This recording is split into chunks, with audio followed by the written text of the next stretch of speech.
நான் வந்து பார்த்தீங்கன்னா, இது 2வது முறையா இந்த கோயிலுக்கு வந்திருக்கேன். நான் வந்து மிகப்பெரிய மனக்குறையோட, அப்படி மனசு நிறைய பாரத்தோட தாங்க நான் முதல் தடவையா இந்த கோவிலுக்கு வந்தேன். ஆனா இந்த கோவிலுக்கு வந்துட்டு கடவுளையும் தரிசனம் பண்ணிட்டு, இந்த ஐயா இந்த கோவிலை வந்து தன்னுடைய சொந்த முயற்சியினால பல ஆண்டு காலம் கஷ்டப்பட்டு இவ்வளோ தூரம் அவர் கட்டியிருக்காரு. அவரை பார்க்குற பாக்கியமும் எங்களுக்கு கிடைச்சதுங்க.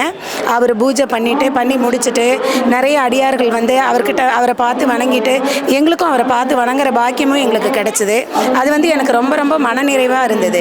அப்போவே என்னுடைய மனசில் இருந்த வேதனை எல்லாமே குறைஞ்ச மாதிரியே நான் ஃபீல் பண்ணேன். அதை விட முக்கியமாக சொல்லணும் அப்படின்னு பார்த்தீங்கன்னா, இந்த கோவிலை சுற்றி இருக்கக்கூடிய அந்த கோட்ஸ் எல்லாம் சுவாமிகளுடைய அந்த கோட்ஸு அதை ஒவ்வொன்றையும் படிக்கிறப்பங்க என்னுடைய வாழ்க்கை என்னுடைய அனுபவத்தை சொல்லணும்னா, என்னுடைய வாழ்க்கைக்கே வந்து நான் இதையெல்லாம் கண்டிப்பாக ஃபாலோ பண்ணணும்.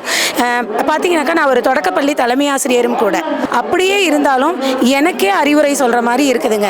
அந்த ஒவ்வொரு கோட்டும் வந்து ஒவ்வொரு மனிதனும் அதை தன்னுடைய வாழ்க்கையில் வந்து பின்பற்றி நடந்தான் அப்படின்னா அவன் இந்த கடவுளுங்கிற பரபிரமத்தை வந்து கண்டிப்பாக அவர்கிட்ட போய் சேர முடியும். வெளியில் வந்து அத்தனை மக்கள் வந்து தங்களுடைய மனபாரத்தை குறைச்சிக்கிறதுக்காகவும் தங்களுடைய குறைகளை எல்லாம் வந்து இந்த காலபைரவர் வந்து தீர்த்து வச்சிட மாட்டாரா அப்படிங்கிற ஒரு ஏக்கத்தோடவும் அத்தனை பேர் வந்து அவங்களுடைய வேண்டுதலுக்காக வந்து தீபம் ஏற்றுறதை பார்க்குறப்ப மனசு அப்படி ஒரு நெகிழ்ச்சியாக இருக்குதுங்க. நமது தென்னக காசி பைரவர் திருக்கோவிலில் நாள் முழுவதும் அன்னதானம் நடைபெறுகிறது.